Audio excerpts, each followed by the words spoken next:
Hey up guys, what's going on? I'm on the cusp of the Community Shield. Now I don't know if anyone really cares about that, but it's also dawned on me that we're about 10 years into this save, and I was going to do a 10 years overview of the entire game world, so this is that.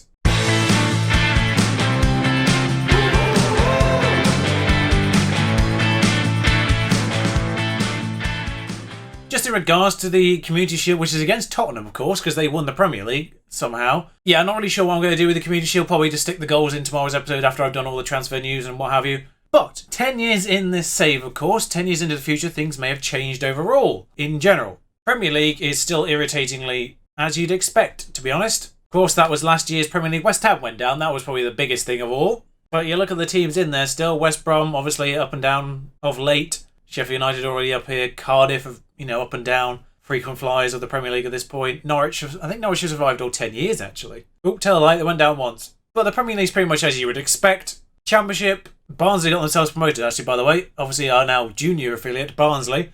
We gave them a few players. We've actually sold them one of those players we loaned them last year. But we'll get to that tomorrow. But the Championship, no real surprises in here either. No one's made a leap upwards, really, into here that you wouldn't really be expecting at this stage. May have done over the course of the 10 years at some point, but not right now. It's the same kind of deal in League One. Obviously, Notts County start in the Vanarama, but they were up here when we were in this division all that time ago, so they've not really moved around at all. Ipswich still down here, Hull down here, Bradford have made their way up here, but that's only one division difference. Birmingham, Charlton, a few Championship teams just having fun down here at this point. Lincoln still here. And as for League 2, Havant and Waterlooville, maybe, probably the biggest surprise filed, of course, Vanarama, Chester. Actually, I think Chester might be Vanarama north or south at the start of all this. But yeah, again, there's no real massive surprises. Scarborough have got to the Vanarama. I didn't even notice this one. Scarborough and the Vanarama normal. That's at least two, I think, because I don't think they're in the Vanarama South to start this all off with. So that's quite good on them. Grimsby obviously down. Wickham, probably one of the biggest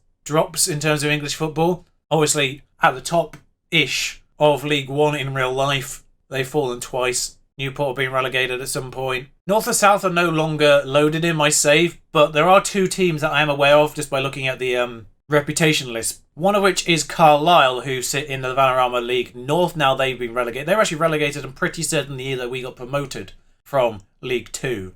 And, they've not fared particularly well since, basically, is the story there. And the other one that currently sit in the League North with them is Port Vale. They have fared even worse, really. I think actually these are the two teams that got relegated when we got promoted. They survived a little bit longer in the Vanarama League, but they got relegated last year as well. So two current League 2 teams in the Vanarama 6th tier. But that's about it really in terms of major surprises in England. I was actually a little bit curious about that. Yes, they were. They were the two teams that got relegated when we got promoted.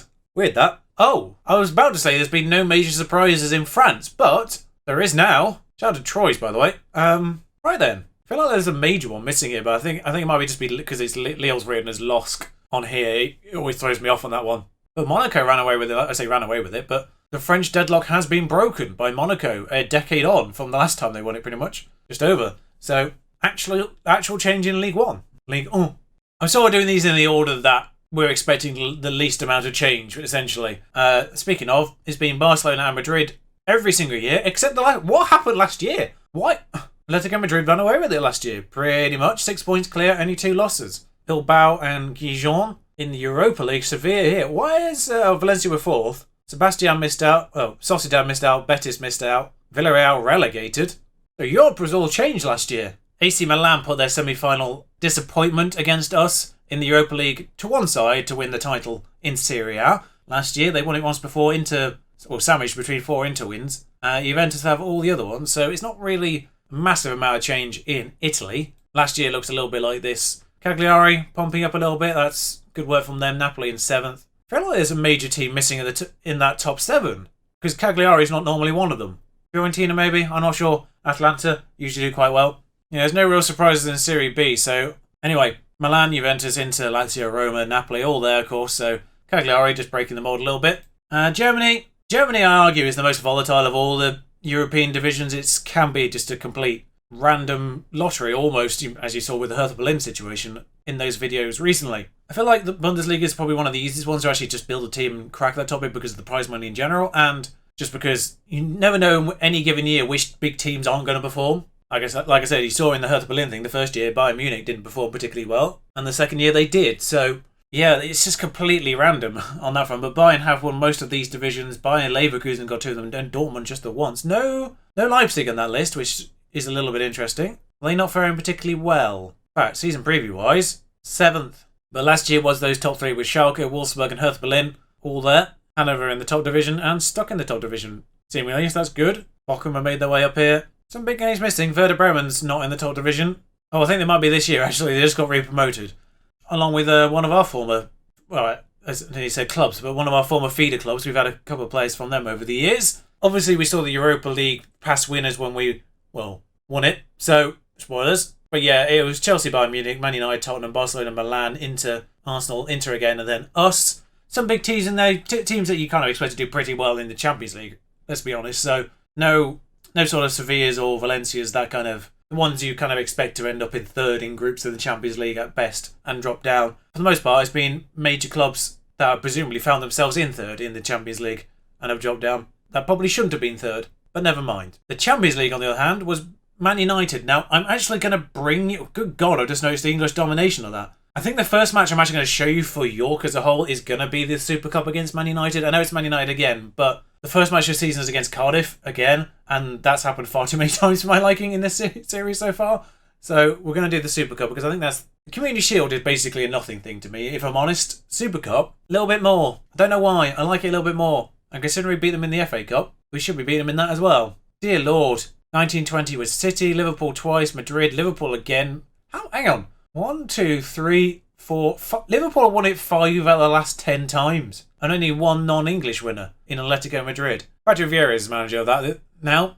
Klopp's finally gone. I can see why he stayed around for so long. But ultimately, a 5th place finish is what cost him in the very, very end. Even finishing 6th in that year didn't cost Klopp. Clearly, they won the Champions League in that year as well, so that probably helped. Suppose that make it 11. 11 Champions Leagues. Deary me. In terms of the Euros, Croatia won the first one in 2020. The now mythical 2020 Euros. Belgium knocked out England, and then Switzerland, and then Norway did very well. They beat France, and then Croatia bested Belgium in the final. The 2 teams that beat us in the last 2 rounds of the World Cup prior. That makes sense. 2024 Euros saw France best Italy. Scotland got to the semi-finals of that. Good God, they beat Spain and Greece. France bested England, that one in the quarters. And 2028, most recent, of course. We knew a little bit about this one because of, obviously, my England duties. Italy bested England in that semi-final. Obviously, it's highlighted in blue right now because I'm managing them. So, we actually beat Portugal in penalties in that. What a rarity. 0-0 in extra time for Czech Republic, but 3 goals in extra time got us past them. What?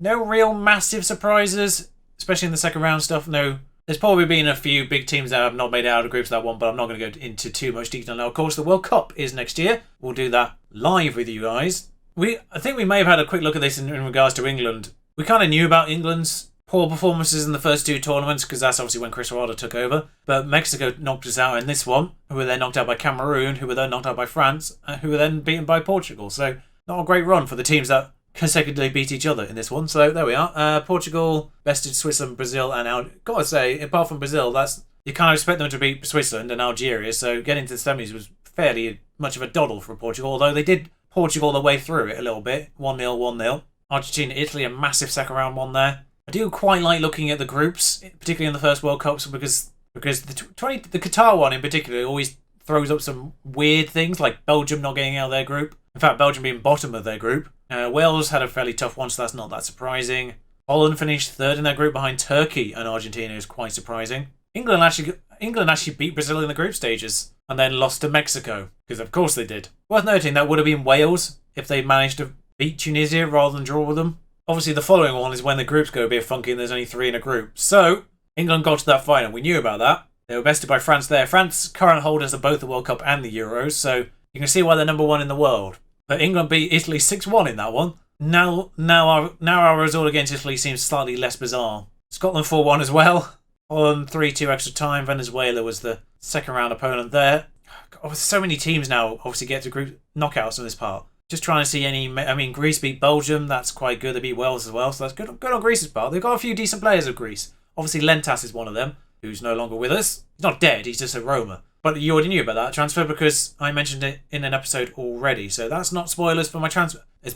Transfers have been interesting. If you follow me on Twitter, you will see, yeah, we've got money now. There's been a few sales, mostly of players that were out on loan last year. So no major overhauls as things stand, but we've got a lot of money to spend if we so desire, and we are about to. Just a teaser there. 8-1 Germany versus Canada, 7-0 Spain over New Zealand. Sweet Jesus. And then they played each other and did a 1-1 penalty win. So, classic. It's so hard to see if any major teams didn't get out of their own group. 16. Minus 16 for Mali in that. Sorry, the USA beat Mali 11-1 and then lost to Holland. Right. Oh, of course they did. Paraguay didn't get out the group with Angola in it. And us. Colombia bombing their group with Jamaica and Croatia. Jamaica. I've got to just briefly mention Jamaica here. Obviously, Leon Bailey plays for them, but they have had a remarkable glow-up, I think the term is. They're now 24th in the world. Scotland top of their group with Cameroon, Argentina, Serbia, China. Obviously, Shaonan's China. Senegal, Greece, and Iran. Considering Greece was second in their group, they did quite well in the knockouts. Wales and Mexico,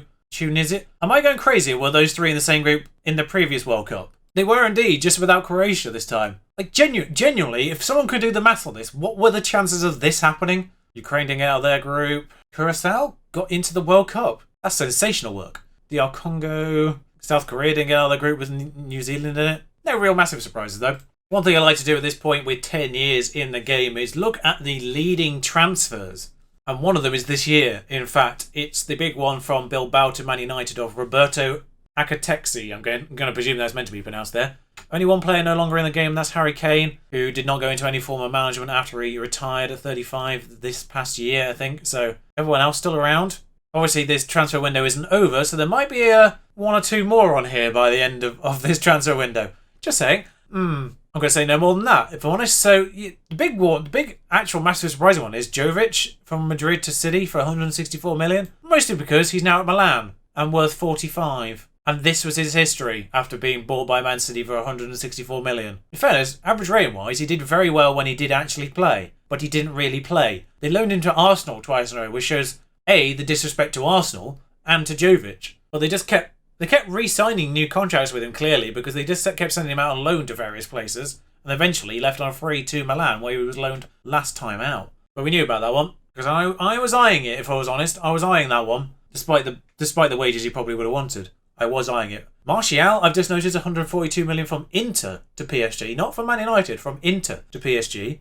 Bender we knew about. I mentioned that one when it happened. Fatbada Casa is insane and probably worth more than 109 million. That's, out of all these massive transfers, that's probably the one worth the best. Actually worth the 109 million. Like, you would pay that for him. Because, good God. When it's come to this transfer window for me, I'm now in unfamiliar territory. I don't really... This is not how I operate best. I'm not a big money spender. So, literally trying to buy anyone at this stage in time, because I'm not buying kids to develop anymore. Like, I'm picking them up occasionally, and particularly on youth intakes. I kind of forgot last year's youth intake. But I'm picking them up, and I'm still picking up, essentially, free transfers, ones that may actually still have a bit of development room, what have you, and we can get a bit of profit on over the time.